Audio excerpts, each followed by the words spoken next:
Hello and welcome to this first look exploring session looking at Aristippus by Thomas Randolph, dated from the end of 1626, performed in Trinity College, Cambridge.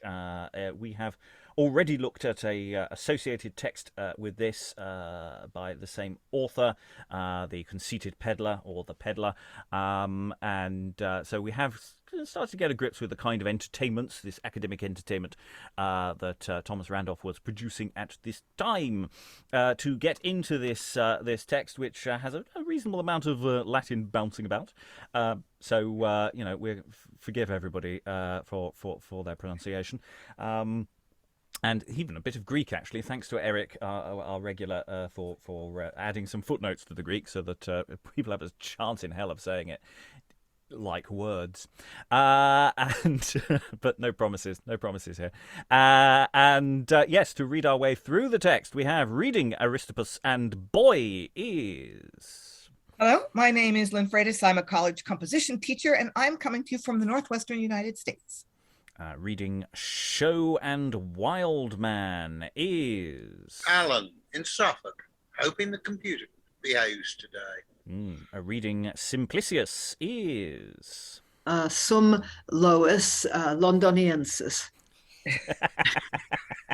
Reading the Prologue and First Scholar is...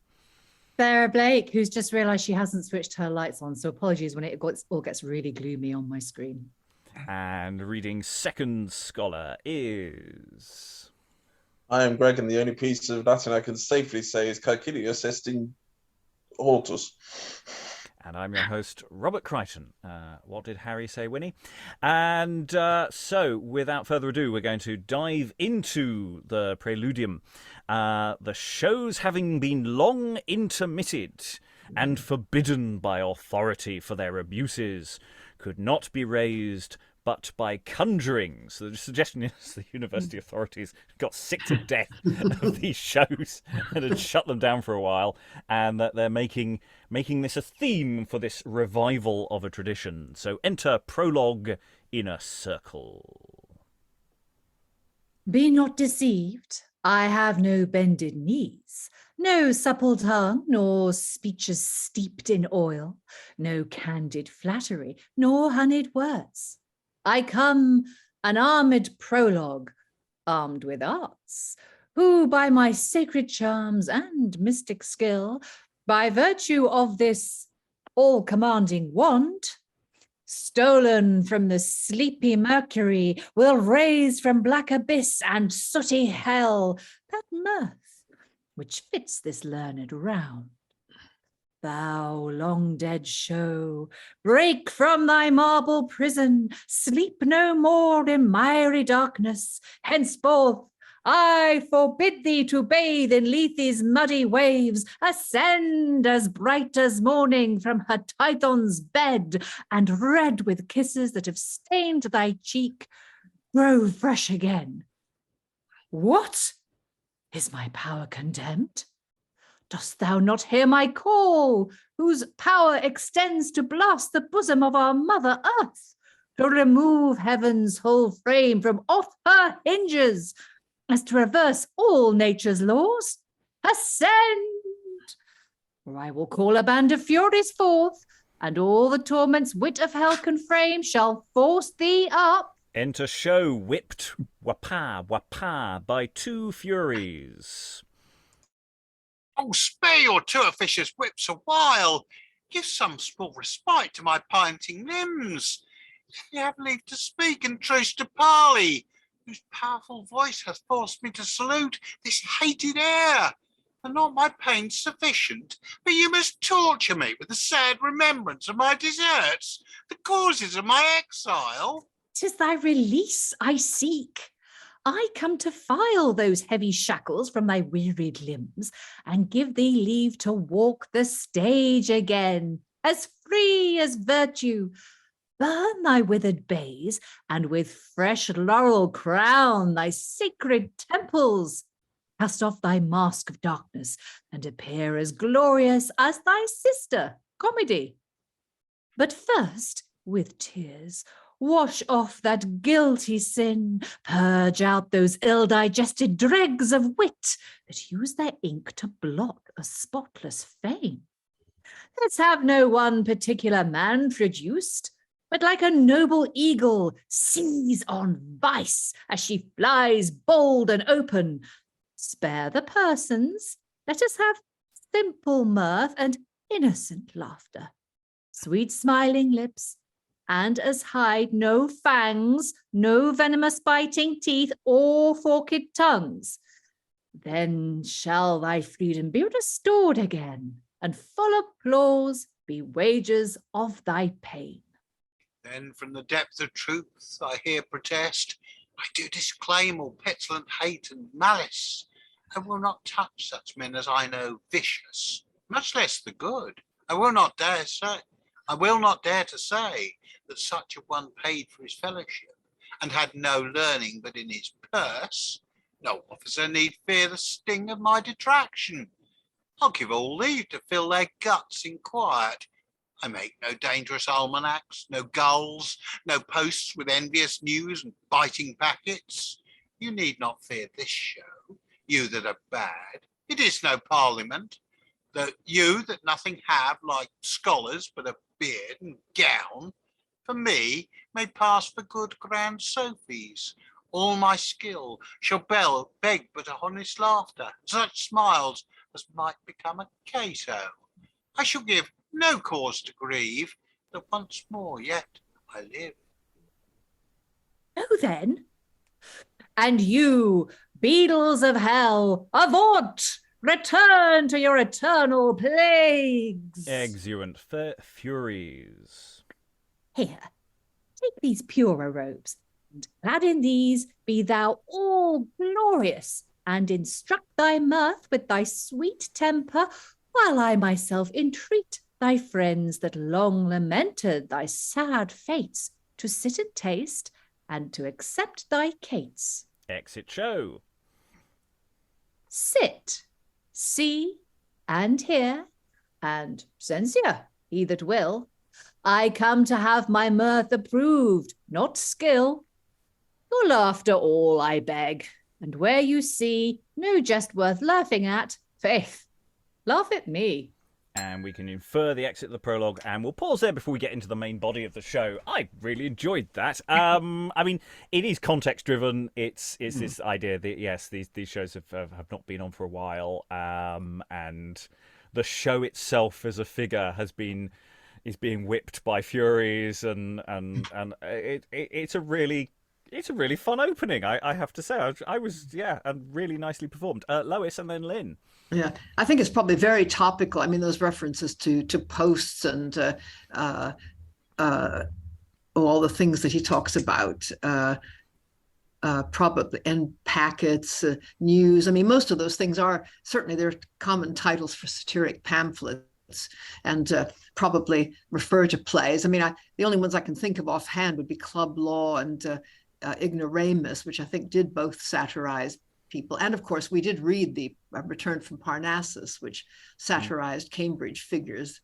This would have been some time ago, but I mean, that seems to have been the general tendency of student productions, to ridicule especially townspeople. And I think that's what they're disclaiming. They're not going to do this anymore. Yes, now Club Law is one that was very explicitly all about attacking the town versus the gown, and there was a lot of satire in that.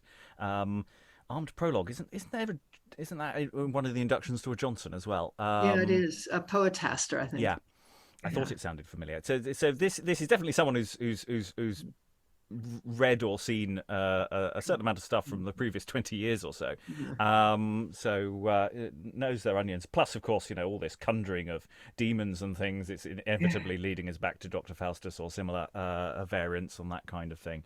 So yeah, lots of stuff in there. But again, for all the references, that's not actually putting me off enjoying it. I mean, it's wearing it reasonably lightly at the moment. Lynn. Well, I just wanted to say I really enjoyed Sarah's take on that, chosen on the spur of the moment, because it's really possible, I think, for the prologue not to be that fun. When he starts out saying, I'm not going to suck up to you. Basically, that I'm unlike many prologues, I'm not going to try to ingratiate myself to the audience. But he ends up being really charming anyway. So that I think that's really skillfully balanced on the author's part and the reader in this case as well. That I'm not here to kiss your arse, but ends up kind of winning us over anyway.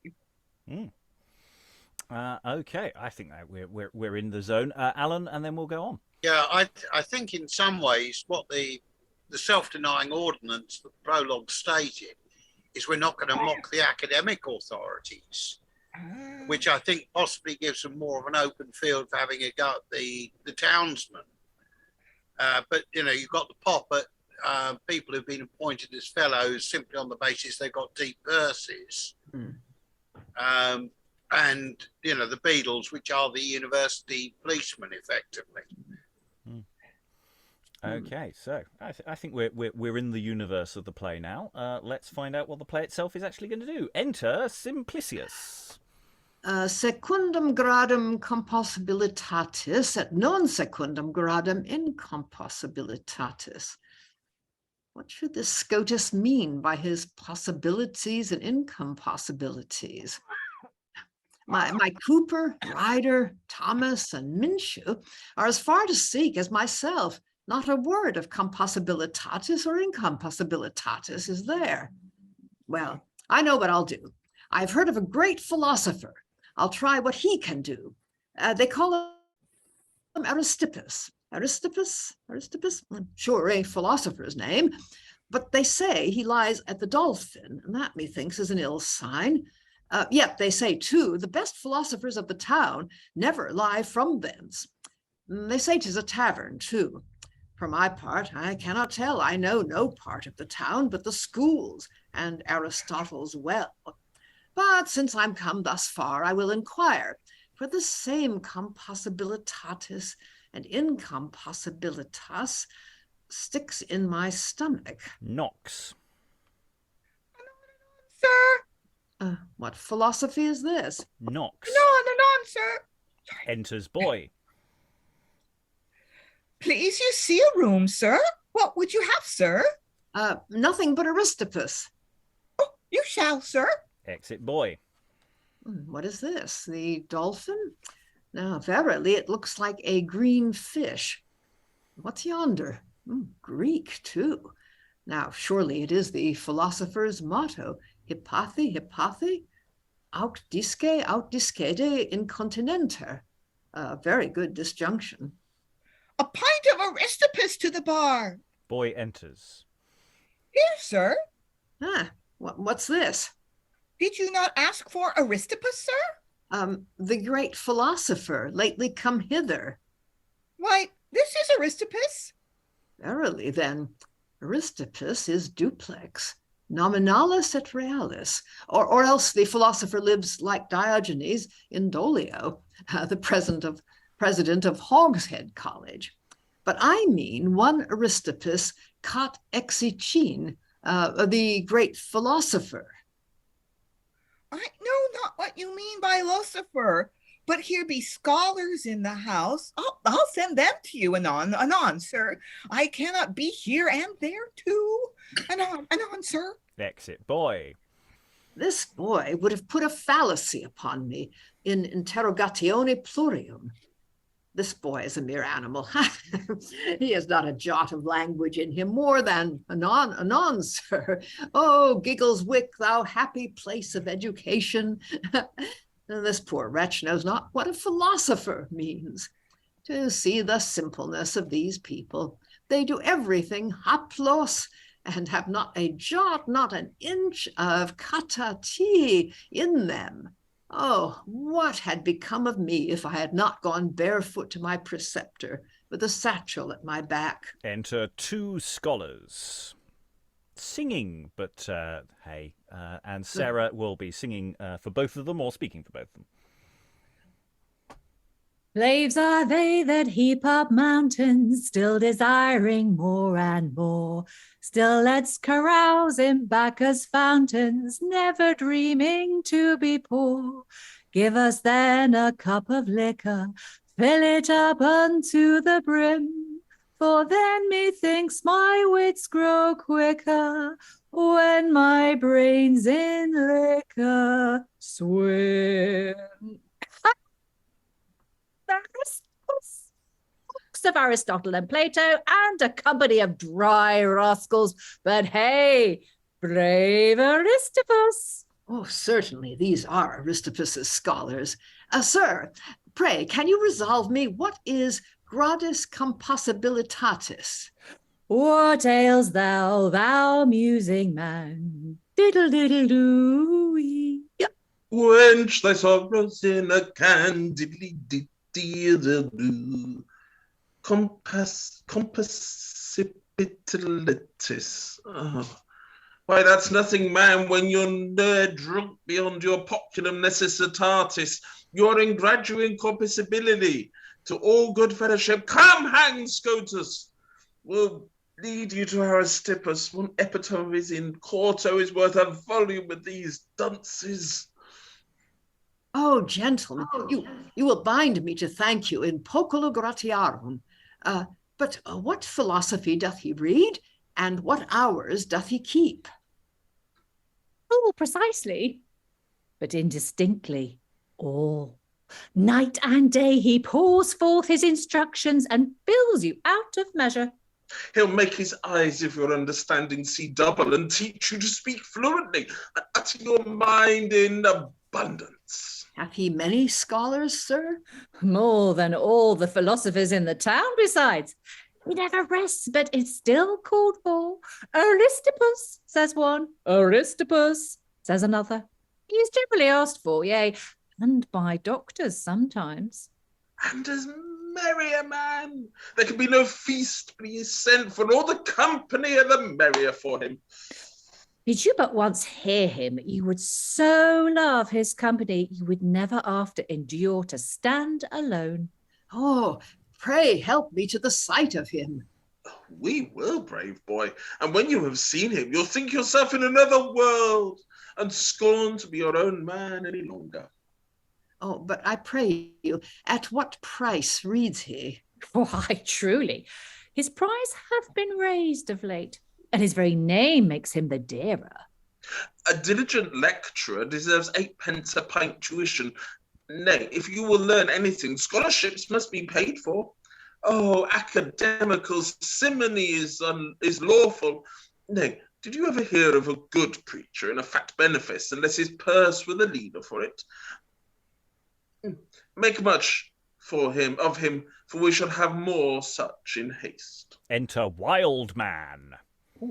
But who is this? The university rhamist, a malt heretic, alias the Wild Man, that is grown mad to see the daily resort to Aristippus. Let us leave him to his frenzy. But come, you lads that love canary, let us have a mad figgery. Hither, hither, hither, hither, all good fellows flock together. Exeunt scholars and Simplicius, ending that first sort of unit of action. Well, scholars like drinking. Students like drinking. Who would have thought it? There is a lot to like in this. There's a lot that is quite distancing, the use of Latin constantly. Actually, a lot of that came through in context, but and there's some nice stuff in there that does sort of work. But yeah, I did particularly like the two scholars and their sort of back and forth stuff, and yeah, is basically Aristippus. Does the boy basically think that it's a beer behind the bar? It's a real ale. It's one of those micro brewery things. Yeah, would you like a pint of Aristippus, mate? Yeah, a pint of Aristippus. Yeah, no. I'm looking for a guy. Was that the joke? Thoughts in the room on this sort of opening? It's doing several things at the same time, which I'm interested. It came across a lot better than it read off the page when prepping this. Lynn. Yeah, I really can't put my finger on why I'm enjoying this so much. I mean, the boy in the tavern is kind of a type. It's a bit of a cliche, not an answer. But this boy just seems really cute, you know. Aristippus, okay, I think we have that on tap. You know, how about this? You know, I can't be here and there at the same time. I don't know. He was just. I can't really figure out why this is charming me, but I'm enjoying it. Yes, because of course it is, in a sense. It's elitist. They're going, oh, this poor simple fool doesn't know any Latin. Of course not. He's a server. What do you expect? So there is, in a sense, it is quite elitist, but it's sort of getting away with it. Lois. Well, it's getting away with it because the joke is really on Simplicius as well, I think. I mean, he's being contemptuous of the boy, but the fact that he comes from Giggleswick is obviously going to get a laugh. And anyway, he's poor. He obviously had quite a lot of difficulty getting any kind of education and is proud of the fact. But that is funny for this author. Yeah, I mean, everybody despises the person below them. Yes, there's definitely a pecking order. And then say we have these delightful scholars who just turn up just saying, the more I drink, the cleverer I get. No one ever says that anymore. No, yeah. A diligent lecturer deserves 8 pence a pint tuition. Now, is that a reasonable rate of... adjusting for inflation? Yeah, that's not bad. I think you can go with that. And then we have this appearance of this wild man who we're going to get a proper introduction to now. And I'm quite curious what kind of figure this wild man is going to turn out to be. Because thinking back to my university days, there are various options, if there's a modern parallel, for who this could be. But it may or may not be doing that. And we shouldn't predict until they actually get into it. But who knows? Lois. Yeah, I mean, this would be a reference. I mean, he's the Ramist, which means he's a follower of Petrus Ramus, who I think was murdered during the St. Bartholomew's Day massacre, but whose particular philosophical school would certainly still be known. So I guess it is a bit like, I don't know, in an English department, probably talking about a follower of Christopher Ricks versus a follower of F.R. Leavis or something. So yeah, it'll be interesting to say how wild is this wild man? Is it wild or livid? Which you know, where are we going with this? Well, let's find out. The wild man. I say the stage is effectively cleared, so we could sort of call this the second scene after an induction. Though say that the stage isn't technically cleared at any point. So anyway, wild man, take it away. Brains, wits, senses, all fly hence. Let fools live limed in cages. I am the wild man. I will be wild. Is this an age to be in a man's right wits, when the lawful use of the throat is so much neglected, and strong drink lies sick on his deathbed? 'Tis above the patience of a malt horse to see the contempt of barley and not run mad upon't. This is Aristippus. Aristippus, how a devil or two take his red-nosed philosophy. 'Tis he, my beer, that had vowed thee to the vinegar bottle, but I'll be revenged when next I meet him. I'll twist and twitch his bush beard from his tavern face. 'Tis not a happathy can carry him out. Let him look to be as soundly dashed by me than ever he was by a drawer for his impudence. Teach my Spanish don a French trick. I'll either plague him with a pox, or have some claret whore burn him for an heretic, and make him challenge acquaintance of mulled sack. He was neither sent hither from the British politic, or be not employed by Spinola to seduce the king's lawful subjects from their allegiance to strong beer. Let me hold up my hand at the bar and be hanged at my signpost. We had not a hand in the powder treason. Well, I say nothing. He has blown up a good store of men in his days, house and land and all. They take no order with him here in the university. The poor country were as good as had a man in the moon for their pastor as a scholar. They're all so infected with Aristippus, his Arminianism, they can preach no doctrine but sack and red noses. As for the wild man, they made him horn mad already. Enter a fellow crying, "Wine pots!" Hey day, there goes the hunter. This is the mandrake's voice that undoes me. You may hear him in faith. This is the devil of his that goes up and down like a roaring sheep's head to gather his pewter library. I'll fit him in face. And beats him. Now, you calf-skin impudence, I'll thresh your jacket. Beats him out, i.e. forces him off stage. Enter Aristippus and his 2 scholars. What a coil's here? What fellow is that? He looks like a mad hogshead of March beer that has run out and threatened a deluge. What is he? Oh, 'tis the wild man, sir. A zealous brother that stands up against the persecution of barley broth and will maintain it a degree above the reputation of aqua vitae. I have heard him swear by his horror octava that sack and rosa solis is but water gruel to it. Who art thou there, St. Dunstan? Thou hast undone me, thou cursed Friar Bacon, thou hellish Merlin, but I'll be revenged upon thee. 'Tis not your Mephistopheles, nor any other spirit of ruby or carbuncle that you can raise, nor your good father-in-law, Dr. Faustus, that conjures so many of us into your wives' circle, that with all their magic, he shall secure you from my rage. You have set a spell for any man's coming into my house now. What, none of my credit hath choked up your doors? But thou hast bewitched my threshold, disturbed my house, and I'll have thee hanged in gibbets for murdering my beer. I'll have thee tried by a jury of tapsters and hanged in. Anon, sir, thou dismal and disastrous conjurer. Why dost thou call me conjurer?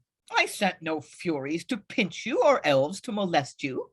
Has Robin Goodfellow troubled you so much of late? I scarce believe it, for I am sure since Sack and I came to town, your house hath not been so much haunted. I'll put out thine eyes, Don Canario. I'll scratch thee to atoms, thou Spanish guzman. If he and his beer be not quiet, draw them out both. Yet I'll be revenged, you rascal. I do not fear the Spanish Inquisition. I'll run to the council and betray thy villainy. I'll carry thee bound for a traitor. But for you, sir, we had taken Calais, and might afterwards have conquered Lisbon and Seville. You notorious villain, I knew thee for a rogue at first. Thy ruff looked so like the moon crescent in 88. Thy very breath is invincible and stinks of an armado. Kick him out of the presence. His company will metamorphose us to balderdash. Well, Diogenes, you had best keep close to your tob. I'll be revenged on you. I'll complain on you for keeping ill hours. I suffer none after 8. By St. John, not I. Well, Domine, though the horror octava be not come, yet you may be gone. Kicks him, exit wild man, and or as it otherwise might be known, exit the campaign for the real ale. This is basically beer versus wine, isn't it? It's just not enough people supporting real brewing going on here. It's it's full of all sorts of references and bouncings around. It's very much a type. I feel I've met this guy. I've met various different iterations of this guy. It's working quite nicely. Lynn. I'm not really clear on what the wild man's gripe against Aristippus is. I think he's a red wine kind of guy, basically. So he just disapproves of wine drinking. You should be drinking ale, or you've made ale less popular and therefore less available, or something. Something like that. That seems to be where we're at, because they're talking about him being a malt heretic. So he's the one there for the malted fermentations as opposed to the grape-based. Lois might know her on this. Lois muted at present, then Alan. Yeah. Well, I remember reading one of those academic dialogues, which was called Wine, Beer, Ale, and Tobacco Contending for Supremacy. And that was clearly on the same sort of subject as this, though I think a bit, it was quite short. It was more on the lines of your band rough and cuff one. But that seems to be what's going on. I mean, one would need to know an awful lot more. I know that there are, I think, 2 books on ale houses in the period. I'm wondering whether they had a curfew at 8 o'clock, and that would explain the bit about 8 and the ora octavo and so on. But I don't know. I mean, it's possible because it would be, for about half the year, it would be dark at 8 anyway. Alan. Yeah, I mean, I think there's probably a class thing in here as well, because the association of beer with the lower classes and wine with the upper classes. And shifting social expectations as well about the various different availabilities of different substances that are shifting around this time, and various different drinks that are available. I'm sure there are experts on imbibable substances out there. Lois. Yeah, another thing that occurs to me, there's an awful lot about Spain in this, and I think sack is sherry, Spanish sherry, and maybe the wines are Spanish as well, because that's certainly part of what Wildman is going on about. In fact, I mean, that reference to Spinola, I'm sure that comes up in the in Valpone. I mean, he was a leader of the Spanish army, but surely he wasn't still around at this point. And then there's a reference to the gunpowder plot. I mean, it's kind of all these wines come from Catholic countries, you know, as opposed to good English beer. And especially in 1626, so things are not having attempted to be nice, have better relations. Oh yeah. The previous monarch had failed fairly miserably to persuade the English to like Spain, and by this point things are not great. So yeah, that all feels like that's one of those rumbling up of anti-Catholic sentiments. Lynn. Yeah, okay, that makes it kind of make more sense historically, because by now James is towards the end of his reign, right? He dies in 25. Yeah, so he's gone. So this is 26. So recently. Yeah, because he was the Rex Pacificus. He was the one that ended the war with Spain. And the Wildman has a reference to the Armada. The moon crescent in 88 is the crescent-shaped formation of the ships in the Spanish Armada, which was largely sunk by bad weather and poor planning in 1588. So we're harking back to the Spanish Armada, which is like quite several decades back. And the intervening, there was at least a sort of uneasy truce with Spain during James's rule, but Charles the First, who is king by now, is not exactly famous for getting along with people.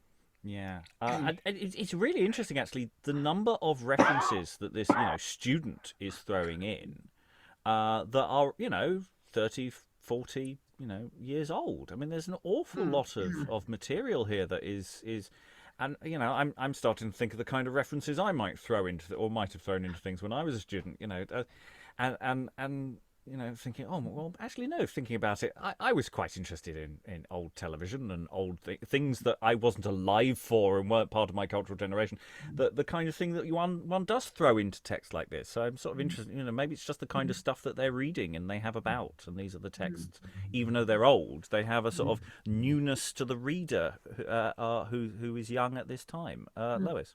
Yeah, what's funny is that Middleton's game at chess is only a couple of years before this, and that, of course, was all about the evil of Spain and of Catholicism, and it finished up with the idea that Prince Charles, as he was then, and Buckingham had checkmated the Spanish, and it's really odd that this author doesn't seem to be referring to any of that at all. No. So yeah, lots of interesting questions, but I'd say it's all still fairly comprehensible with what to us, and there's enough bouncing off us that which pleases me.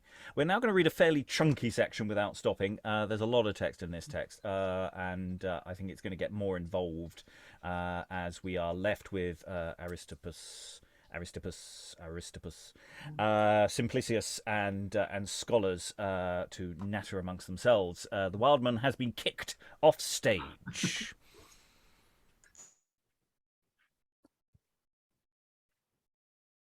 But Aristippus is muted. Yeah, Aristippus is not a very smart scholar, is he? Aristippus, come, pupil, have you any mind to study my philosophy?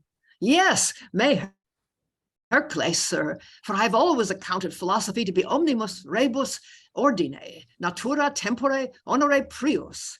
And these schoolmen have so puzzled me, and my dictionaries, that I despair of understanding them, either in summum gradu or remisso.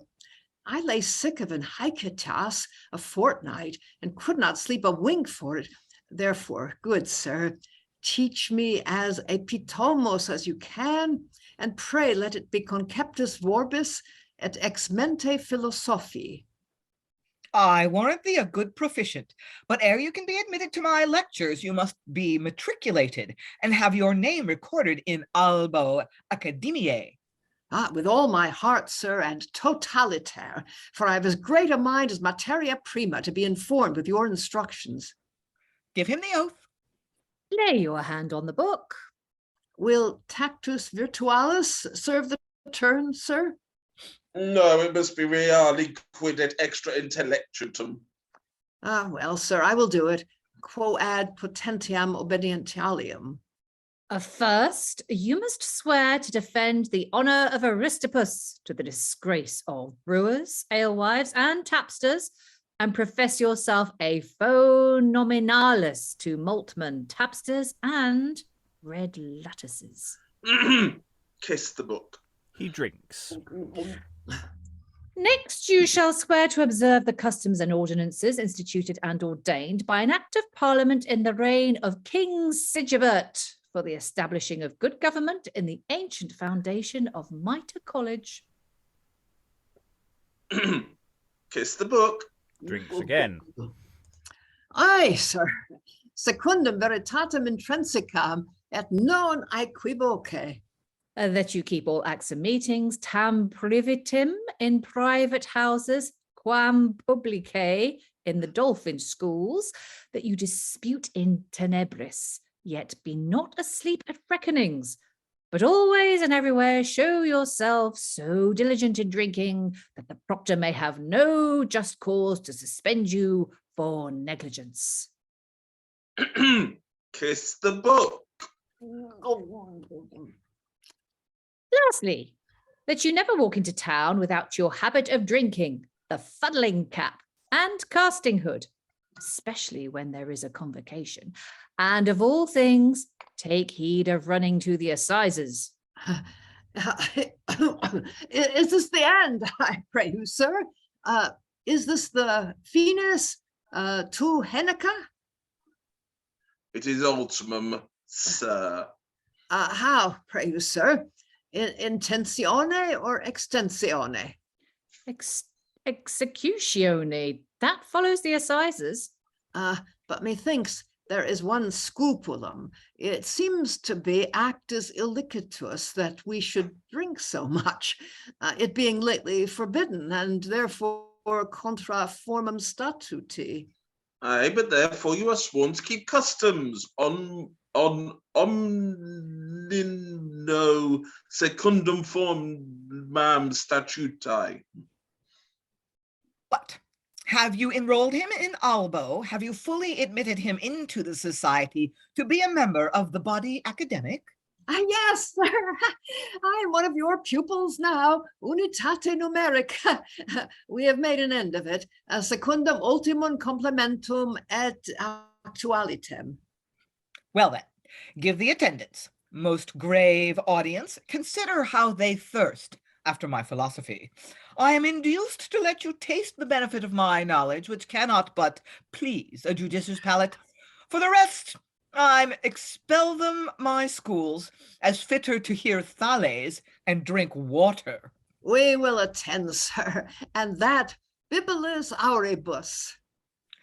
The many errors that have crept into the science to distract the curious reader are sprung from no other cause than small beer and sober sleeps, whereas were the laudable custom of sack drinking better studied, we should have fewer gowns and more scholars. A good note, for we cannot see wood for trees, nor scholars for gowns. Now, the whole university is full of your honest fellows that, breaking loose from a Yorkshire belfry, have walked to Cambridge with satchels on their shoulders. These you should have them study hard for 4 or 5 years, to return home more fools than they came, the reason whereof is drinking college taplash.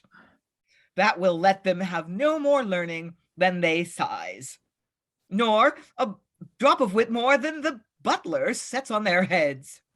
'Twere charity in him to sconce him soundly, they would have but a poor quantum else.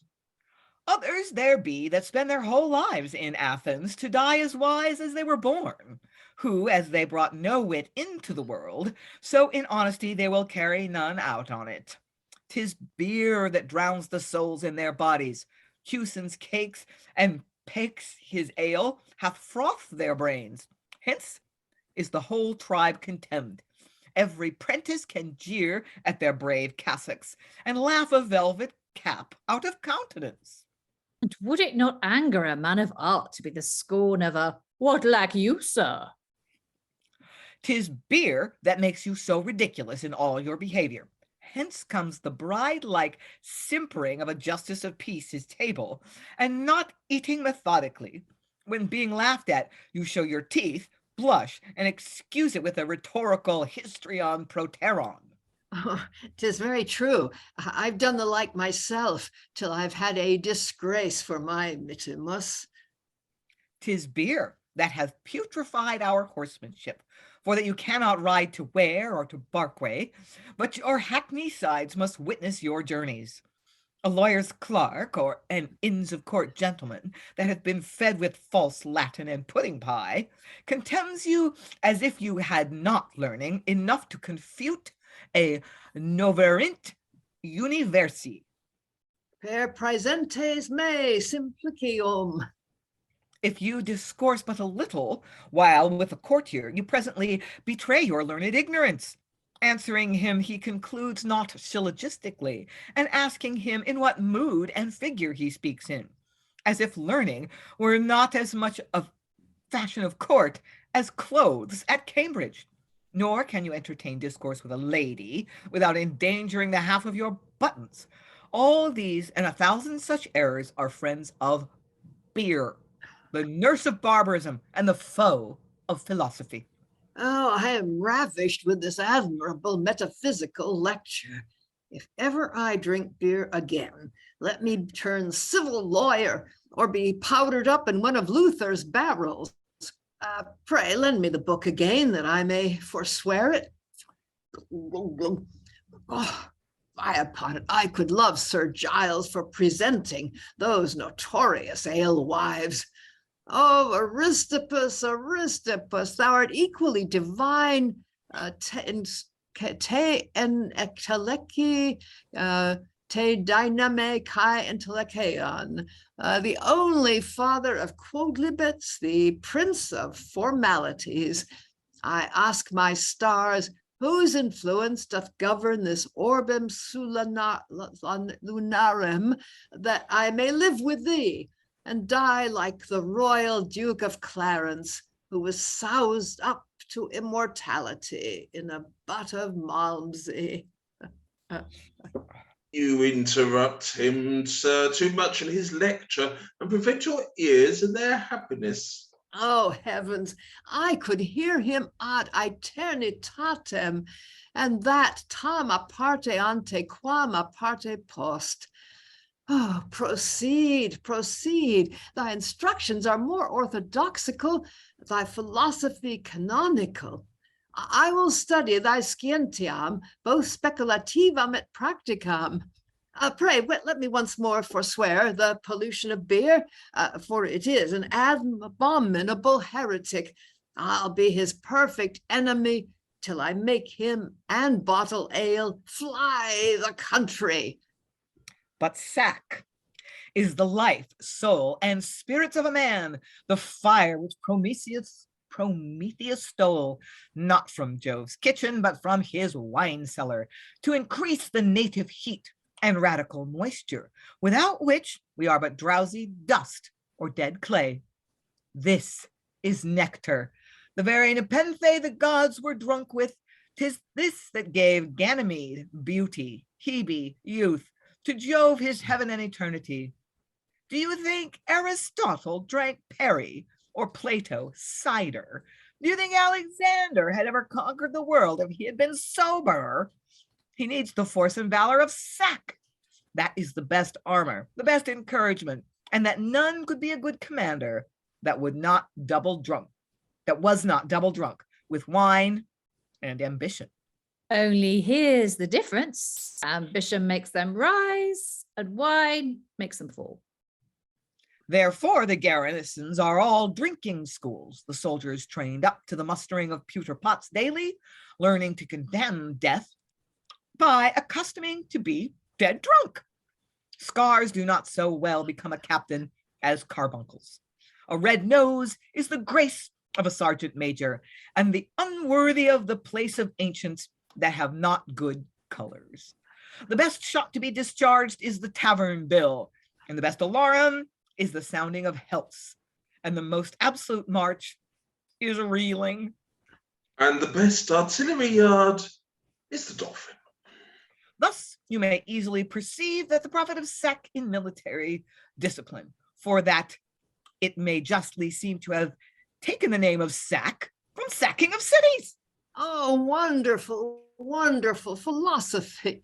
If I be a coward any longer, let me swear a little to drink sack, for I will be as valiant as any of the knights errant. I perceive it was only culpa ignorantiae, not praevae dispositiones, that made me a coward. But oh, enthusiastic, rare, angelical philosophy. I will be a soldier, a scholar, and everything. I will hereafter nec peccare in materia nec in forma.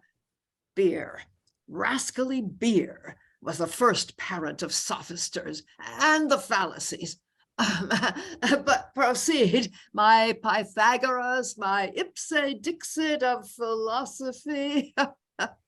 Next, it is the only elixir of philosophy, the very philosopher's stone, able, if studied by a young heir, mutare rerum specus, to change his house, lands, livings, tenements, and liveries into aurum potibile, so that through his lordship be the fewer, though his lordships be the fewer for it, his manners shall be the more, whose lands being dissolved into sack must needs make his soul more capable of divine meditation, he being almost in the state of separation by being purged and freed from so much earth. Therefore, why should a man trouble himself with so much earth? He is the best philosopher that can omnia sua se computare. And since it is the nature of light things to ascend, what better way or more agreeing to nature can be invented, whereby we might ascend to the height of knowledge, than a light head? A light head being, as it were, allied with heaven, first found out that the motion of the orbs was circular like its own, which motions, teste Aristotle, was first found that intelligence. So head.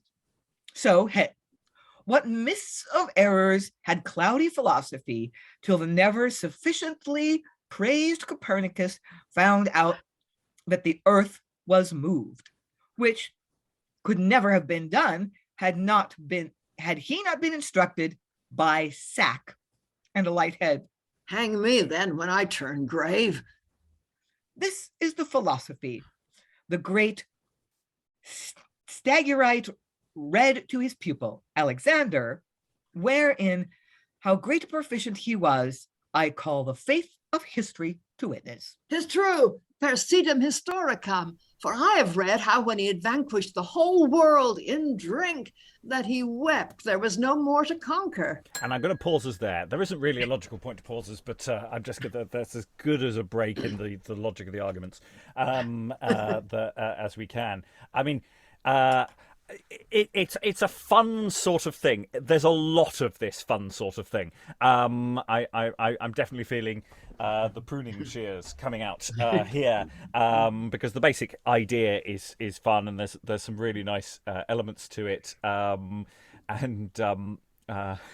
Do you think Alexander had ever conquered the world if he had been sober? It's just. It's just I didn't mean to. We just went out one night and we just took over most of Asia. It was great.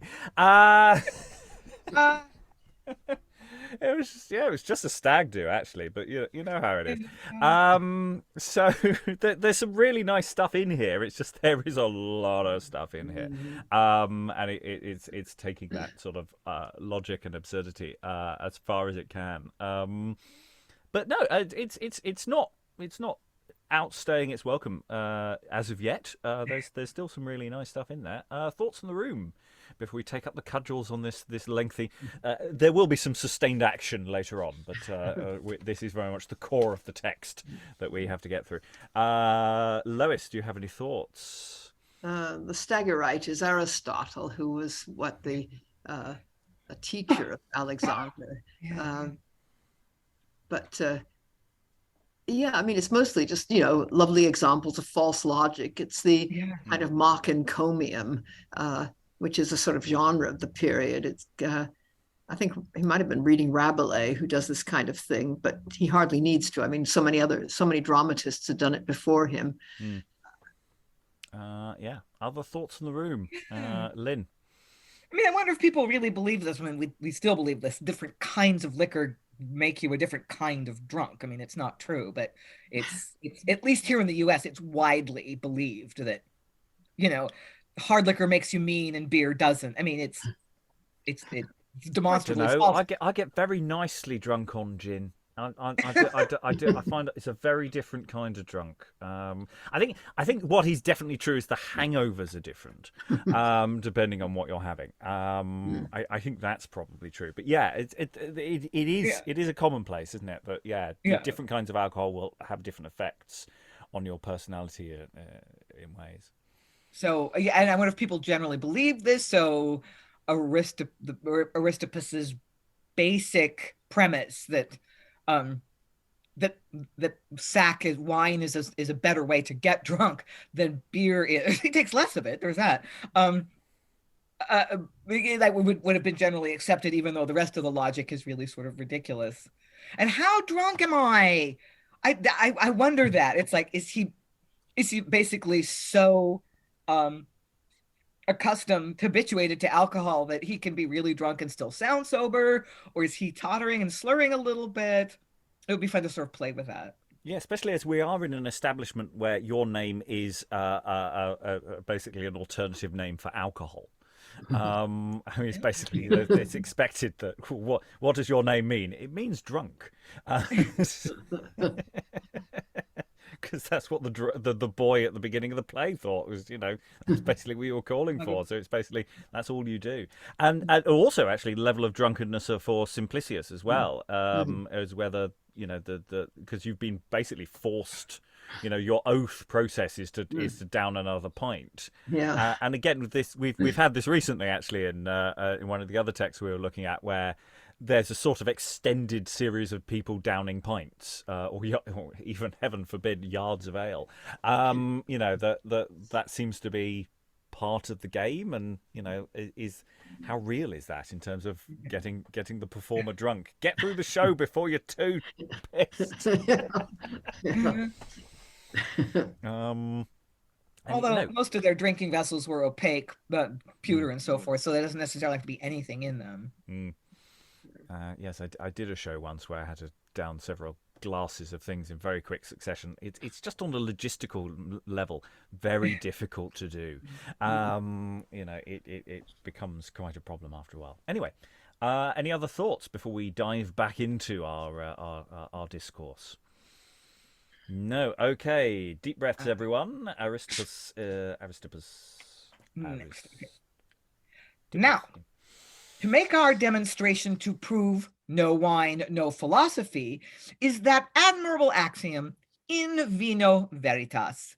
And you know that sack and truth are the only butts which philosophy aims at. And the hogshead that is puteus democriti, from whence they might both be drawn? Sack, claret, malmsey, white wine, and hippocras are your 5 predictables, and tobacco your individuum. Your money is your substance, full cups your quality, good wine, full cups your quantity, good wine your quality, and your relation is in good company. Your action is beating, which produceth another predicament in the drawers called passion. Your quando is midnight, your ubi the dolphin, your situs leaning, your habitus carousing. Afterclaps are your post predicaments, your priorums breaking of jests, your posteriorums of glasses. False bills are your fallacies. The shot is subtilis objectio, and the discharging of it is vera solutio. Several humors are your moods and figures, where quarta figura or gallons must not be neglected. Your drinking is syllogisms, where a pottle is the major terminus, a pint the minor, a quart the medium. Beginning of health are the premises, and pledging the conclusion, for it must be divided. Topics are commonplaces, are the taverns, and Hammond, Wolf, and Farlow's are the 3 best tutors in the universities. And if I be not entered and have my name admitted into some of their books, let forma misti be beaten out of me. To persuade the vintner to trust you is good rhetoric, and the best figure is synecdoche. To pay part of the whole, to drink above measure, is a science beyond geometry. Falling backward is stargazing, and no Jacob's staff comparable to a tobacco pipe. The sweet harmony of good fellowship, with now and then a discord, is your excellent music. Sack itself is your grammar, sobriety a mere solecism, and Latin, be it true or be it false, a very cudgel to your Priscian's pates. The reckoning is arithmetic enough, and a receipt of full cups are the best physic to procure vomit, and forgetting of debts an art of memory. And here you have an encyclopedia of sciences, whose method, being circular, can never be so well learned as when your head turns round. If mine have any other motion, it shall be praeter naturam, and contra too, if I live. I like that art of music wondrous well. Life is not life without it. For what is life but a harmonious lesson, played by the soul upon the organs of the body? Oh, witty sentence. I'm mad already. I see the immortality. Ah, brave Aristippus.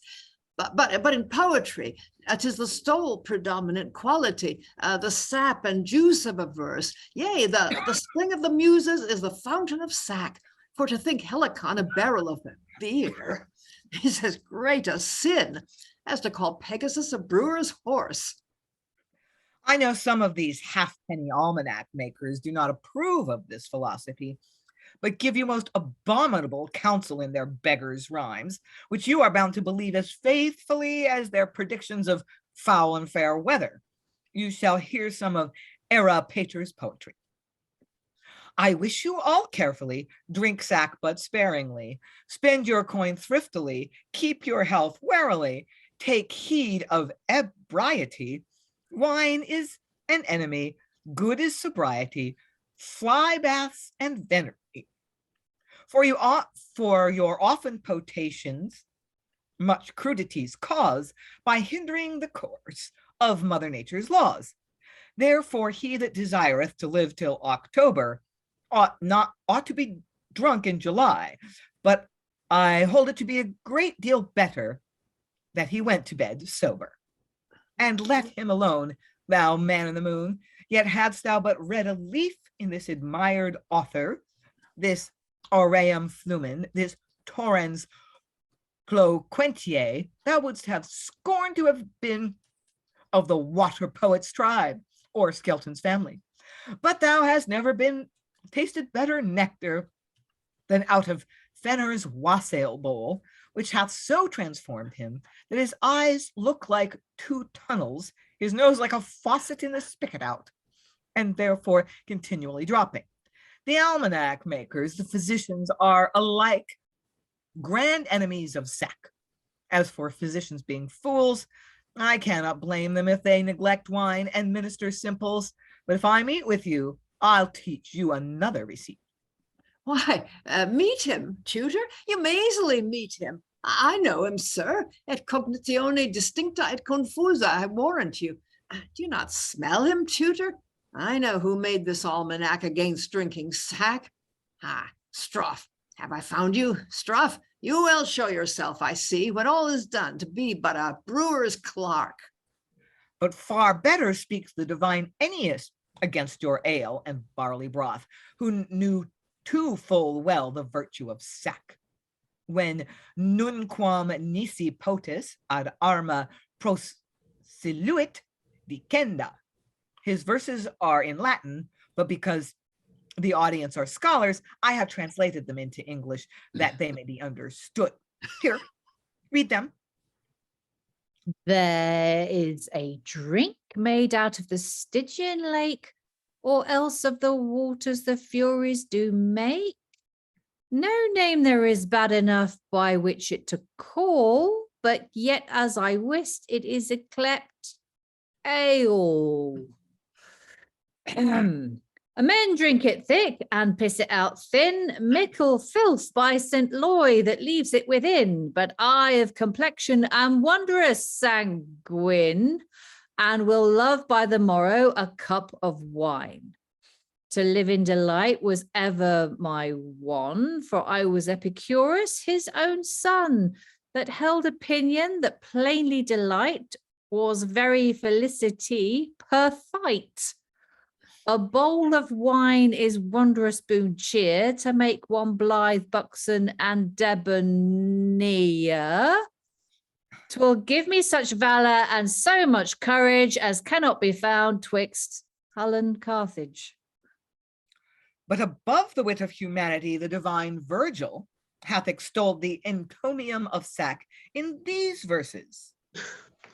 Fill me a bowl of sack with roses crowned, fill it to the brim, I'll have my temples bound with flowering chaplets, and this day permit my genius to be free and frolic it.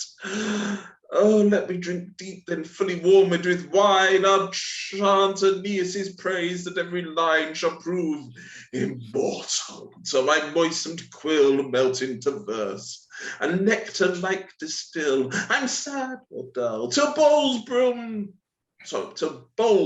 filled, infuse new life in me, new spirit in my muse.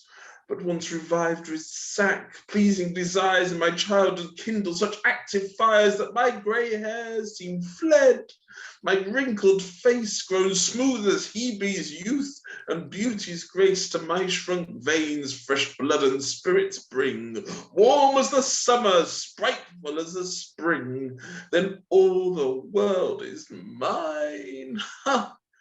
Croesus is poor compared with me, he is as rich that asks no more, and I in sack have all which is to me my home, my life, health, wealth, and liberty. Then have I conquered all.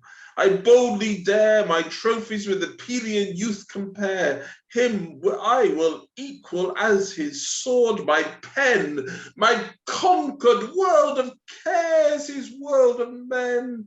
Do not Atrides Nestor's 10 desire, but 10 such drinkers as that aged sire.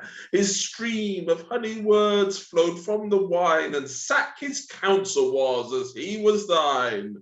Whoever purchased a rich Indian mine, but Bacchus first, and next the Spanish wine. Then fill my bowl, that if I die tomorrow. Killing cares today. I have outlived my sorrow. Thus resting in the opinion of that admirable poet, I make this draft of sack, this lecture's period. Dixie. Dixie, dost thou say? Aye, and I'll warrant thee the best Dixie in Cambridge, who would sit poring on the learned barbarism of the schoolmen, that by one of thy lectures might confute them all, pro and con. I begin to have distinction, et actualiter, et habitualiter. Yet, pox to see, I cannot leave them. Nec principaliter, nec formaliter. Yet I begin to love the fox better than subtleness.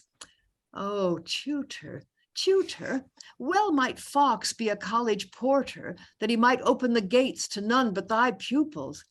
Come, fellow pupils, if I did not love you, I were hamartema tis physeos, and an absurdity in the abstract. Let's practice, for I'll follow the steps of my tutor night and day. By the sack, I shall love this philosophy. Before I heard this lecture, Banks his horse was an Aristotle in comparison of me. I can laugh to think what a foolish Simplicius I was this morning, and how learnedly I shall sleep tonight. Sleep tonight? Why, that's no point of our philosophy. We must sit up late and roar till we rattle the welkin. Sleep? What have we to do with death's cater cousin? Do you think nature gave stars to sleep by? Have you not day enough to sleep in? But you must sleep in the night too. Oh, 'tis an arrant paradox. Oh, a paradox? Let me be cramped if I sleep then. But what, must we sleep in the day then? Yes, in the morning. Oh, and why in the morning? Oh, why a pox of the morning? What have we to do with the sober time of the day? Ah, 'tis true. I see we may learn something of our fellow pupils. And what must we do now, fellow pupils? What must we do now? Why, confer our notes. What is that? Why? Conferring of notes is drinking of cups. Half pots are saying, and parts of the singing of catechesis are repetition. Fellow pupil, I'll confer a note with you. Gramercy, brave lad. Oh, and it's a good one. An excellent criticism. I would not have lost it for Eustathius and his bishopric. It's a general rule, and true without exception. Fellow pupil, I'll confer a note with you too. But, faith, let me have it and share like boon rascals. I'll say my part to you both. By my choice, and you have a good memory. You have caught it quickly, sir. But what shall we have for repetitions now? What for repetitions? Why, the catch against the schoolmen in praise of our tutor Aristippus. Can you sing, Simplicius? How begins it, I pray you? Aristippus is better. Oh, good sir, when I was in the state of ignorance, I conned it without book, thinking it had been a position. Aristippus is better in every letter than Faber the Parisiensis, than Scotus Socinus and Thomas Aquinas or Gregory Candavensis, than Cardan and Ramus, than old Paludanus, Arbertus and Gabriella, than Pico Mercatus or Scaligarnatus, than Nifus or Zabarella. Hurtado Crombetus were fools with Toletus, Zanardus and Will de Hales, with Occam Gavellus and Mad Argazelus, Philoponus and Natales. The conciliator was but a mere praetor, and so was Apollinaris. Tandunus, Plotinus, the Duns Egubinus with Massius, Saville, and Suarez, Fonseca, Dorandus, Becanus, Hollandus, Pereiras, Avienture, old Trismegistus, whose volumes have missed us, Ammonius, Bonaventure, Mirandola Comes with Proclus and Somes and Guido the Caramelita, the nominal schools and the College of Fools no longer is my delighter. Hang Brerewood and Carter and Crackenthap's garter, let Keckerman too bemoan us. I'll no more be beaten for greasy Jack Seaton or conning of Sandersonus. The censure of Cato's shall never amate us. Their frosty beards cannot nip us. Your ale is too muddy. Good sack is our study. War tutor is Aristippus. Unfortunately, after this great oration, enter the wild man with the campaign for real ale, as personified by two brewers. There be now for the valour of brewers. Knock 'em soundly, old rogue. That's he. Do you not see him there? Soundly, let him know what champions good beer has. And they beat out Aristippus and the scholars. And who'd have a trendy wine bar?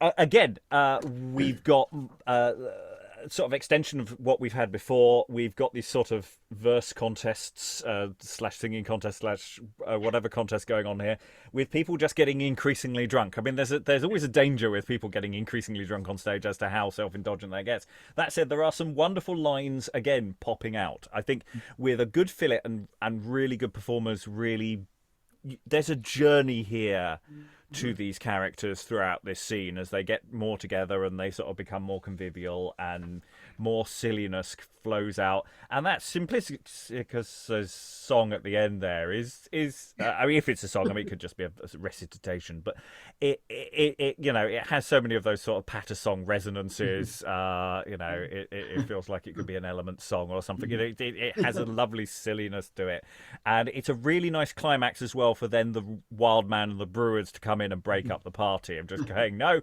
none of this. I'm sorry, that was just too damn silly. Stop that now, Alan. Yeah, I was just getting so many echoes of Gilbert and Sullivan, or Gilbert's word usage in that last bit. Mm. I mean, it would fit with almost any of the classic patter songs, wouldn't it? Yeah, it was really fun. And regardless, again, whether you're getting any of the references or not, they're just because it just starts turning into weird nonsense verse. I think someone put, was it Sarah? You put in the chat, the Edward Lear vibe to it as well. It's just lovely bouncy words. That I think Lynn also made the Monty Python reference. It's the Philosopher's Song. It's just. Which it has a sort of nice quality to. Other thoughts in the room before we go into the closing stages, Lois?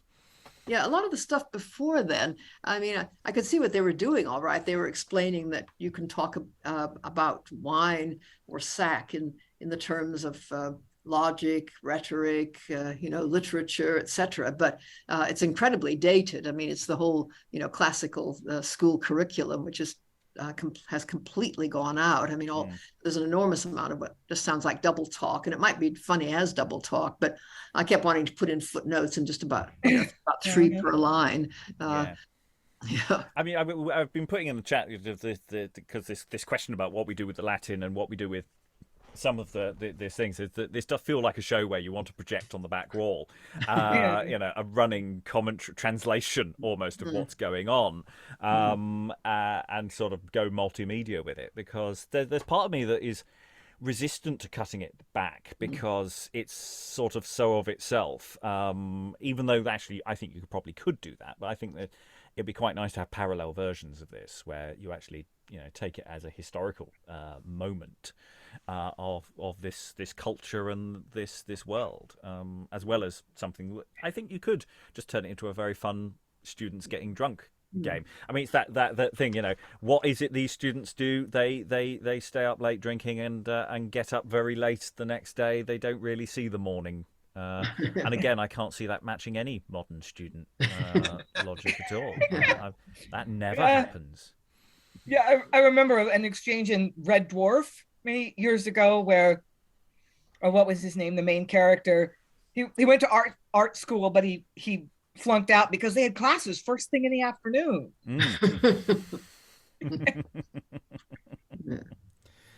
Yes. Halcyon days. So, any other thoughts before I say things get a little more active again for the closing moments, shall we say? I might. Hero makes a comeback. Yes, the Wild Man has come on and cleared the stage, and the Wild Man once again. The Wild Man seems to be mostly doing stand-up. That seems to be what the Wild Man does. It turns up does a little stand-up routine, but in this case doesn't actually then go away again. And we get a new character who's going to be read by me coming up in a moment as well. So let's run this on. So they've beaten out Aristippus and the scholars. Wild Man remains. Now let them know that beer is too strong for them. Let me be hanged if ever I be mildest to such rascals. They shall find these but stale courtesies. Oh, now, what's here? He finds pots. The learned library, the philosophical volumes. These are the books of the black art. I hate them worse than Bellarmine, the Golden Legend, or the Turkish Al-Quran. Wonder what virtue is in this pewter-faced author that it should make everyone fall into love with it so deeply. I'll try if I can find any philtrum, any love potion in it. By my domine, not a drop. He finds empty papers. Stultum ingenium hominum, to delight in such vanities. Sure, these are comments upon tobacco, dry and juiceless vanities. I'll try again by my bona fide, but this doth relish some learning, still better, an admirable witty rogue, very flash. I'll turn another leaf, still better. Has any more authors like this? What's here? Aristippus, a most incomparable author. Oh, Bodley, thou hast not such a book in all thy library. Here's one line worth the whole Vatican. Oh, Aristippus, would my brains have been broken out when I broached thy hogshead? O cursed brewers, and most accursed am I, to wrong so learned a philosopher as Aristippus. Penance is enough to clear me from this unpardonable offence. 20 purgations are too little. I'll suck up all my beer in toast to appease him, and afterward live by my wife and hackneys. Oh, that I never undertook this selling of beer. I might have kept my house with the fellows' commons. Never have come to this. Now I'm a wild man and my house a bedlam. Aristippus, Aristippus, Aristippus! Enter Medico de Campo. How now, neighbour Wild Man? Oh, Aristippus, Aristippus, what shall I do for thee, Aristippus? What ecstasy is this? Oh, Aristippus, Aristippus, what shall I do for thee, Aristippus? Why, neighbour Wild Man, disclose your griefs to me. I am a surgeon, and perchance may cure 'em. Cry you mercy, you are the welcomest man on earth, Sir Signor Medico de Campo, the welcomest man living, the only man I could have wished for. Oh, Aristippus, Aristippus! Why, what's the matter, neighbour? I hear here seduced away your parishioners. Is this the cause of your lamentation? Oh, no, sir. A learned philosopher, one that I love with my soul. But in my rage I cannot tell you, sir. 'Tis a dismal tale. The sharpest razor in your shop would turn edge at it. Never fear it. I have one was sent from faith, I cannot think on's name, a great emperor. He that I did the great cure on. You have heard on't, I'm sure. I fetched his head from China, after it had been there a fortnight buried, and set it on his shoulders again, and made him as lively as ever I saw him in my life. And yet, to see, I should not think on's name. As I have it now, Prester John, a pox on. Prester John, 'twas he, i' faith, 'twas Prester John. I might have had his daughter, if I had not been a fool, and have lived like a prince all the days of my life, nay, and perchance have inherited the crown after his death. But a pox on't, her lips were too thick for me, and that I should not think on Prester John. Oh, Aristippus, Aristippus, pox on you, Prester John, sir. You think on Aristippus. What should I do with him? Why, In my rage, sir, I've almost killed him, and now would have you cure him in sober sadness. Why, call him out, sir. Enter Simplicius. Sir, yonder comes one of his pupils. Salve, Magister Simplicicus. Salve me. 'Tis but a surgeon's compliment, Signor Medico de Campo. But you are welcome, sir. My tutor wants help. Are you there, you whiskey rascal with your metheglin juice? I'll teach you to break a philosopher's pate. I'll make you leave your distinctions as well as I've done. Oh, pardon me. I repent so heartily. Oh, Aristippus, I've broken thy head, Aristippus, but I'll give thee a plaster. Aristippus! I pray, sir, bring him out on his chair, and if the house can furnish you with barber's provision, let all be in readiness. Exit Simplicius. Pray, sir, do you think you can cure him? Him? Why, neighbour, do you not remember the thumb? What of the thumb? I've not heard of it as yet, sir. Why, the thumb! Do you not know the cure of the thumb? No, sir. But I pray thee, tell me the cure of the thumb. Do you still remember it, sir? Remember it? Aye, and perfectly. I have it at my finger's end, and thus it is. 2 gentlemen were fighting. One lost his thumb. I, by chance coming by, took it up, put it in my pocket. Some 2 months after, meeting the gentleman, I set on his thumb again. And if he were now in Cambridge, I could have his hand to shew for it. Why, do you ne'er hear of the thumb, sir? 'Tis strange you never heard me speak of the thumb, sir. I'm just going to pause there before some other people come in. I'm quite glad sometimes when people drop out and I have to move parts around, because every so often you get a good one. I'm liking Medico de Campo. Yeah, your head could be, buried for for a fortnight, and I'll pull it back on again. It's fine. It's fine. My cousin is one Frankenstein, lovely chap. So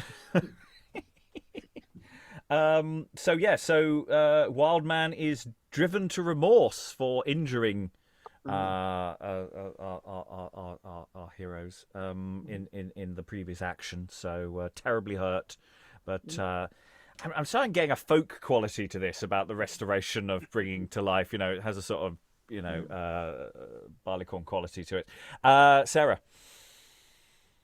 I'm getting a restoration vibe off it, actually, and it just, I mean, partly it was the way you were performing him, which was very funny, but it just reminded me that this play is actually not that far away from the restoration, is it? Because it's quite late. I mean, in terms of like culturally, the restoration is a long way away, but in terms of time, it's only like another couple of decades, and it's like we seem to have a bit of a prefiguring here, because he's just got that he's got that hilarious sort of slightly dandified quality. And I love that story about Prester John, and the fact that he could have married his daughter. I mean, that was just hilarious. That was like, that was like something out of a I don't know, a Sheridan play almost.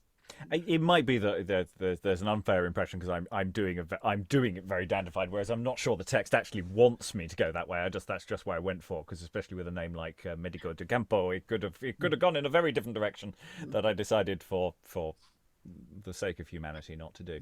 Lois. Yes, you could almost use Campo to mean camp, because that's sort of there are several options here. Yes, but I think he's actually a derivative of the Doctor and the Mummers plays, isn't he? That comes in and puts everybody back together again, and has a long story about all the amazing cures he's done all over the world and so on.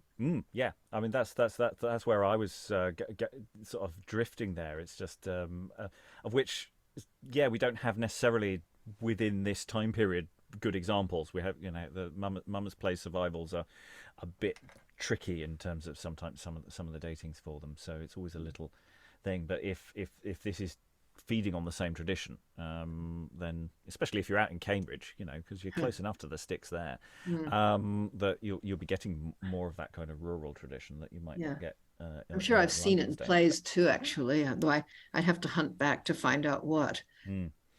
Other thoughts? Otherwise, we'll finish the play. Okay, let's find out. Everybody's coming back on now. That's why I paused there before we went there. So enter 3 scholars, bringing forth Aristippus in his chair. Signor de Medico Campo, if you have any art or skill, show it now. You never had a more deserving patient. Yet I have had many, and royal ones too. I have done cures beyond seas that would not be believed in England. Very likely so, and cures in England that will not be believed beyond the seas, nor here neither, for in this kind half the world are infidels. The great Turk can witness, I'm sure, the eyes that he wears are of my making. Oh, he was then an eyewitness. But I hope he wears spectacles, Signor. Why, won't you believe it? Why, I tell you, I am able to say it. I saw it myself. I cured the King of Poland of a wart on's nose, and Bethlem Gaber of a ringworm. The one with raw beef and the other with inkhorns. Pox of your wives' medicines. The worst of mine ingredients is an unicorn's horn and a bezel's stone. Raw beef and inkhorns. Why, I cured Shirley in the Grand Sophie's court in Persia when he had been twice shot through with ordnance and had 2 bullets in each thigh, and so quickly that he was able at night to lie with his wife, the Sophie's niece, and beget a whole church of Christians. And could this have been done with raw beef and inkhorns? No, sure, this could not have been done without eggs and green sauce, or an oatmeal poultice at least. The King of Russia had died of the worms, but for a powder I sent him. Some of that you mean that stuck on the bullet which you took out of Shirley's legs. In the siege of Ostend, I gave the Duchess of Austria a receipt to keep her smock from being animated, when she had not shifted it of a 12-month. Believe me, and that was a cure beyond Scoggins' fleas. I am able by virtue of one salve to heal all the wounds in the breaches of Bohemia. Aye, and close up the bunghole in the great tub at Heidelberg, I warrant you. I cured the state of Venice of a dropsy, the Low Countries of a lethargy, and if it had not been treason, I had cured the fistula, that it should have dropped no more than your nose. By 1 dram on a knive's point, I restored Mansfield to his full strength and forces, when he had no men left, but was only skin and bones. I made an arm for Brunswick, with so great art and skill as nature herself could not have bended it, which, had it not come too late, and after his death, would have done him as much service as that which was shot off. And I easily believe that, in faith. I could make a purgation that could so scour the seas that never a Dunkirk durst show his head.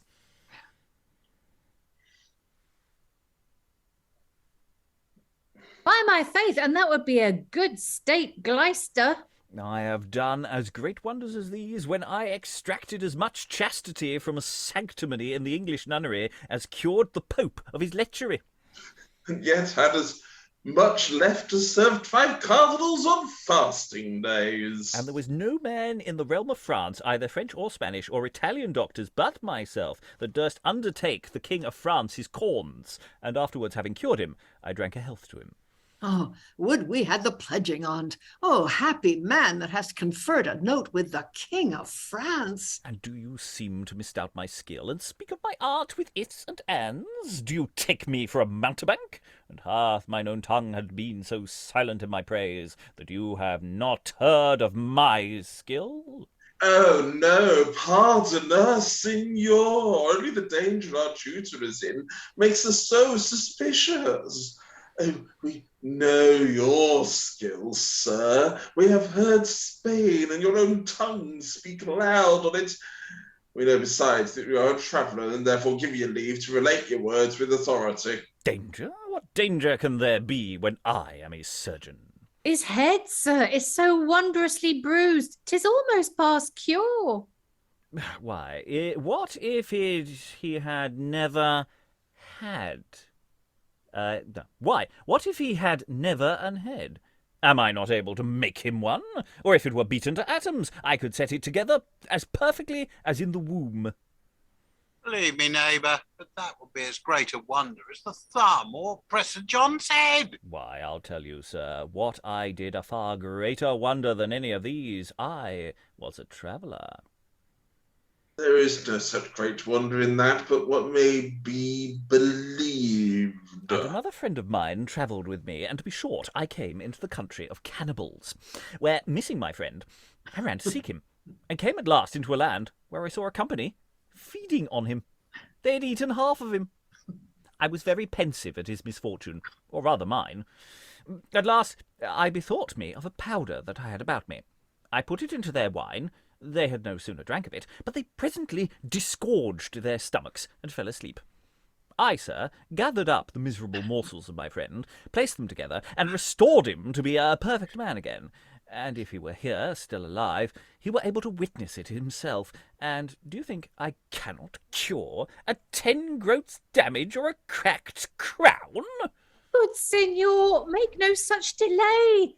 Cure him, and have one wonder more to fill up your legend. Here, hold the basin. You, the napkins, and you, Mr. Simplicius, the boxes.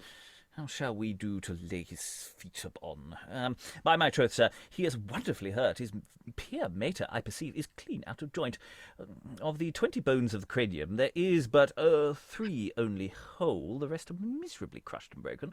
The 2 of his sutures are clean perished. Only the sagittal remains free from violence. The 4 tunicates of his eyes are threadbare. The maniacs of his ear is like a cut drum, and the hammer's lost. Oh, that is not a cartilago in his head, worth 3 pence.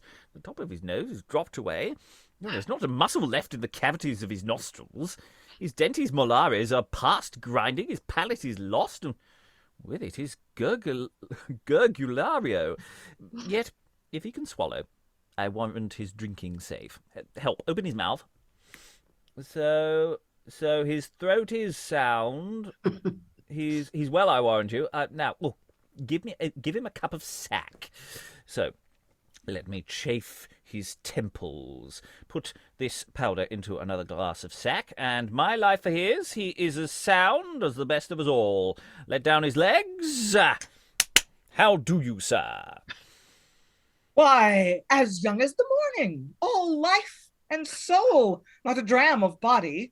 I am newly come back from hell, and have seen so many of my acquaintances there, that I wonder whose art hath restored me to life again. The Catholic Bishop of Barbers, the very metropolitan of surgeons, Signor de Medico. One that has engrossed all arts to himself as if he had the monopoly. The only hospital of sores. And spittle house of infirmity, Signor de Medico Campo. One that is able to undo the company of barber surgeons and college of physicians by making all diseases fly the country. Yea, he is able to give his skill to whom he please by act of deed or bequeath it by legacy, but he is determined as yet to entail it to his heirs male forever. Sir, death itself dares not anger him, for fear he should beggar the sextons by suffering no grave to be made. He can choose whether any shall die or no. And he do so it with such celerity that 100 pieces of ordnance in a pitched field could not in a whole day make work enough to employ him an hour. You owe him your life, sir, I'll assure you. Sir, I do owe you my life, and all that is mine. Think of anything that lieth in the compass of my philosophy, and 'tis your own. I have gold enough, sir, and philosophy enough, for my house is paved with philosopher's stones. Mine only desire is that you forgive the rage of this wild man, who is heartily sorry for his offence to you. O reverend philosopher, and alchemy of understanding, thou very sack of sciences, thou noble Spaniard, thou Catholic monarch of wines, Archduke of Canary, emperor of the sacred sherry, pardon me, Pardon my rudeness, and I will forswear that Dutch heresy of English beer and the witchcraft of Middleton's water. I'll turn myself into a gown and be professed a disciple of Aristippus. Give him a crown, then, ere we admit him to our lecture hereafter.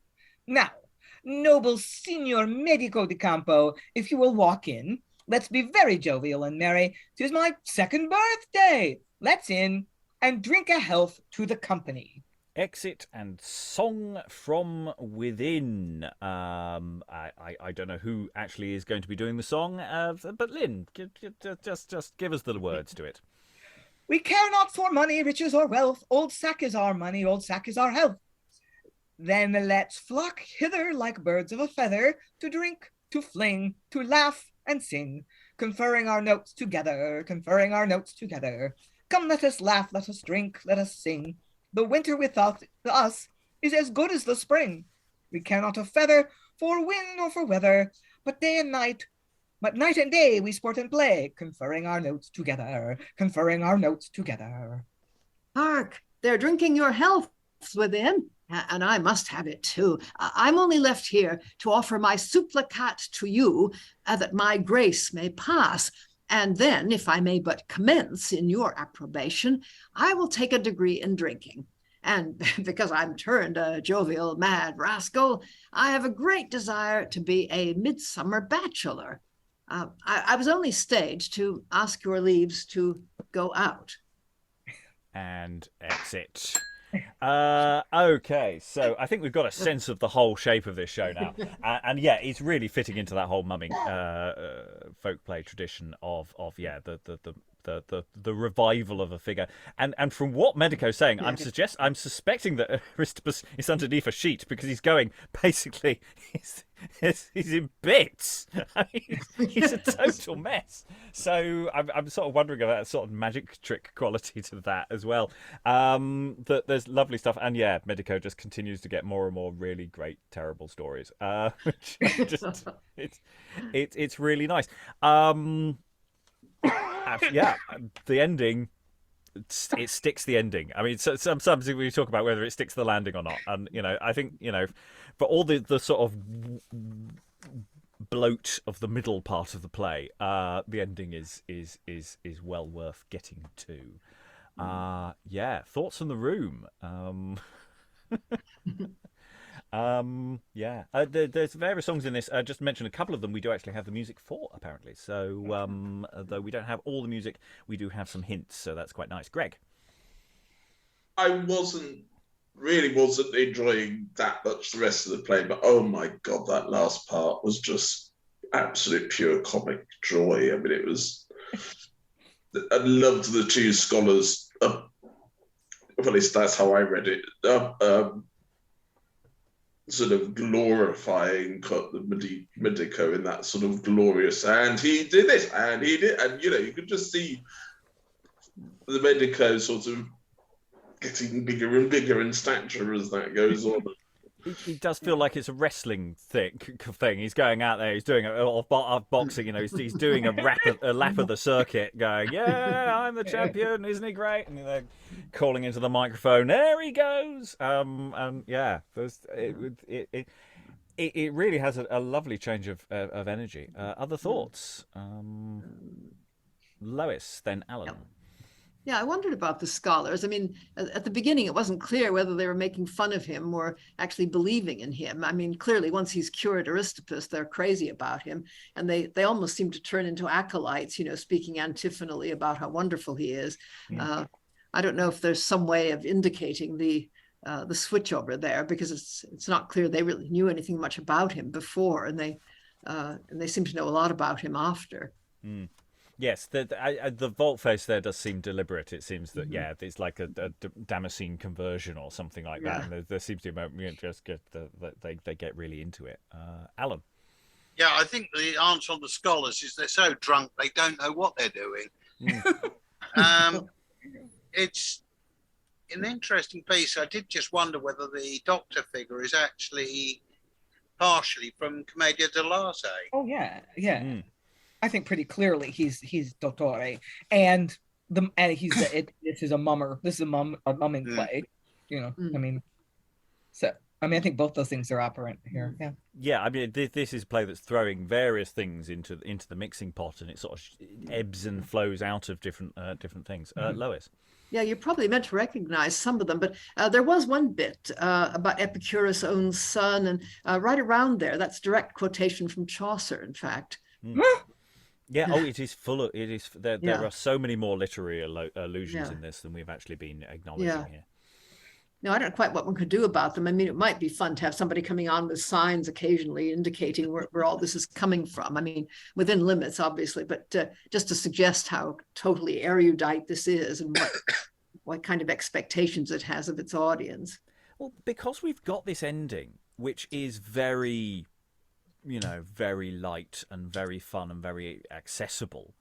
I'm sort of rolling back a bit on the sort of absolutist form I was looking at earlier of actually we could hollow out some of the earlier stuff that's a bit overdone and get to the bones of this relatively thin narrative, and just really enjoy it. And I think there is actually a show there. I mean, it's not a long show even as it stands, but I think you could get it down to a really tidy 45 minutes or even less, and say really lean into that resurrection mumming sort of quality of the end of the play, and tidy up some of the earlier more elitist stuff, which it is. It's for an elite audience who know what all the jokes are referencing. I still, that's not to say you couldn't do the expanded one with the projecting and footnotes live as you're watching, and you set up all the context. But I genuinely found that entertaining when it was really going for the entertainment, and a bit of work on it will make a huge difference as well. Just simply, knowing what all the Latin and the Greek says. I mean, we've got decentish footnotes on the Greek, but actually we haven't done any work on the Latin, and that would help enormously. Other thoughts before we go into final thoughts on that closing. I mean, I was doing Medico as a very, very posh English person. I clearly isn't supposed to be. He's Medico de Campo, and he's explicitly supposed to be from, a traveller from the continent and etc. So I suspect. I mean, that sort of I deliberately avoided going for comedy foreigner accent because it's not written. It's not embedded in the nature of the way the dialogue's written. But no, in fact, Medico de Campo means country doctor, doesn't it? But which one? and how he pulls in so many different directions as to what you could be doing with that, and so I deliberately went for something that was basically wrong, but fine. I think one of the Robin Hood plays that we did has actually a doctor who goes on about where he's been.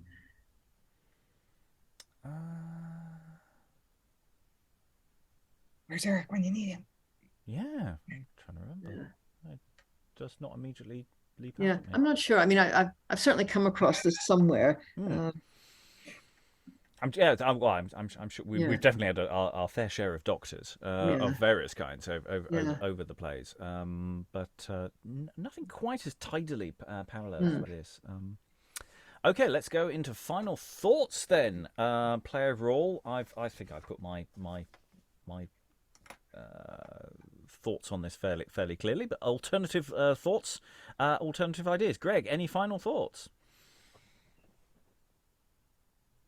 I think I probably gave it earlier. First bit, nah. Second, that doctor scene onwards, absolute comedy gold. I think drinking student. We can mine out the drinking students game there and get to the nub of that quicker, and Simplicius and the battle that beats up Aristippus. We do need to set the plot up, but you're right. I think that's it's great that it ends so solidly. Sarah, any final thoughts? Most people have already sort of said my thoughts about this. I just really enjoyed it. And I have to say, I don't often enjoy the sort of studenty plays because I find them, I do find them a bit too elitist, and I also find them a bit too spiteful. a lot of the time. They're sort of like, oh, look at us, we're so clever, but also just sort of, they always seem to have an axe to grind, you know. And what I loved about this one was the fact it was so whimsical. And no one was really being mean to anyone else. So you could argue that the students at the beginning were being a bit mean, but I don't know that they. I mean, I don't know. It was fairly harmless stuff, and it was just all kind of rather charming and fresh-faced, and I really enjoyed that quality to it. It had a sort of like enthusiastic delight to it that I just really, really enjoyed. The only thing I'm a little bit sad about is that the prologue and the show didn't come on again at the end, because I did love that. I mean, I was reading that prologue off the cuff, and I think it's the most fun I've ever had with a prologue in one of these sessions.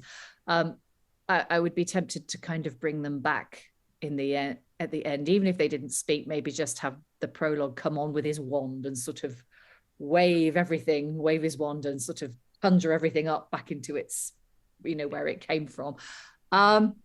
But yeah, I just think with some judicious editing, you could tighten up the first half and make that, you know, as fun as the second half. And the second half needs very little doing to, or not the second half, the kind of the last third needs very little doing to it, because it was just hilarious. Just note when you're talking about the sort of bitterness and of nastiness. I think you might be more thinking of boys' company plays than this kind of academic drama. This kind of, because the plays we've done that are like this, like Narcissus or Christmas Mess or Club Law, are all very light. They're all very silly. They embrace silly and terrible puns. And that's sort of their modus operandi is, you know, that's not to say there aren't bits of darkness to them, but there does seem to be there is a slightly different thing going on. But then also this is a slightly different period as well from earlier ones where, you know, they got shut down because they went a bit far. So there's an interesting sort of bounce to what they're doing. I mean, they're not subtle, any of these. They're not subtle plays that you can tell they're by students. That's sort of what they're doing. Lois, any final thoughts? Yeah, the return from Parnassus, I think, was actually pretty bitter. I mean, pretty well all the characters by the end have decided to leave England, or, you know, certainly leave Cambridge. I mean, they're just totally disillusioned, and they can't find any kind of job or anything. Whereas, this one just goes on the kind of assumption that all students spend their time getting drunk, and it kind of plays up to that. I think, the only trouble really with the first part of it is there's not very much for anybody to do except just get drunker and drunker, and it is a bit hard to make that interesting. And eventually, I get the impression there's a difference between the two scholars and Simplicius, in that they are sophisticated and probably total alcoholics, and therefore fairly comfortable with their drunkenness, whereas he is, you know, once he's had all that to drink, he's like, well, I can't mention the guy that he resembles, but anyway, somebody who's discovered alcohol for the first time and just sort of loses it. And I think the point about the Wild Man is that these books and so on that he finds, it's like the situation of Simplicius. He can't resist finding out what's in the books, which in fact are the pots, and so he starts drinking, and that's why he falls under the spell of Aristippus and starts feeling he was all wrong about the superiority of beer. If I cut it down to sort of bring out that plot, but just a lot less, and I'm sure it's full of topical jokes that we're just not getting, and references to, you know, real people in Cambridge and so on, most of which would have to go. But I still think it would be fun somehow to convey the sense that this is an academic play, and relying on a student audience. And I don't know if one could somehow send that aspect of it up, but keep it there. Yeah, I think it is just that it's like the problem that, you know, we have with Ben Jonson. You know, there's he provides 3 different iterations of the same joke, and this play in that central section, it's basically doing the same joke several times in slightly different ways with slightly different literary references. And actually, all we need to do is go through it and pick the best ones, of which there are some really nice nice jokes in there. You know, we don't have to have all of the scholars doing turns. We could just have one turn. And sustaining people getting drunker and drunker is hard if it's over a long period of time, because it can be self-indulgent at the best of times, and it's one of those things. So condense all of that. I think it's important because it does. There is this thin but defined narrative structure to it, and it's important to keep that in there. But yeah, I think we could do it without throwing the baby out with the bathwater. I think we could definitely get the sense of it. Alan, any final thoughts? Yeah, a couple of thoughts. One, I'm just wondering, there was the passing reference earlier on, I think it was Simplicius, who said that he'd been to Giggleswick. Now, whether you could actually get a bit of extra mileage by paying him as a northerner, and the two unnamed scholars as being southern boys, give it that additional bit of edge, might work in there. The other thought was whether this piece actually formed part of the English tripos at Cambridge in the 1960s, because we've all picked up in various ways on echoes of this in the works of Monty Python. And I'm just wondering whether it was something they'd encountered either through studies formally or through a footlight archive in some way. Or that just students never change. That's another possibility. But I mean, there are certainly echoes. I mean, the Philosopher's Song is not a bad précis of this. Lynn, any final thoughts? Yeah, I too just sort of enjoyed it. It was a fun hour of silliness, and I get what Sarah's saying. There is something good-natured about it. It's good-natured silliness. We're not really praising drinking, but we're also not getting into investigating how problematic the abuse of alcohol is. We're not going there. One thing about it that I really appreciate is the fact that the writer has taken material and influences from so many different cultural sources. I mean, the shape of it is basically a mumming play. Our hero dies and gets revived by some comic doctor, which is very down market. I mean, I don't mean that in a pejorative sense, but that's a folk tradition. But it's called this Latin and Greek and all this erudite stuff, and you have to know your Chaucer, and you have to know the names of Greek philosophers, and you have to know a little bit about history to find all the Easter eggs. So it's like pulling from all these, some very erudite traditions and some sort of middling tier traditions, because it does refer to the popular theater. Or we've got Faustus, so we've got allusions to Johnson, probably. So like every tier of culture is tapped, and he weaves it together so seamlessly and so seemingly effortlessly. I was just really impressed by that. Right. Well, that's come out remarkably well, it has to be said. I think, actually, off the top of my head, slightly better than the peddler, the conceited peddler that we looked at separately, which was more of a stand-up routine by peddler, where the jokes didn't quite land as well as on here, as some of them did. But definitely got away with words, and generally enjoying so much. Well, that is it, however, for the moment, for Aristippus by Thomas Randolph. All that remains to thank all the wonderful readers for their wonderful reading. Thank you very much, everyone, and goodbye. Men drink it thick and piss it out thin.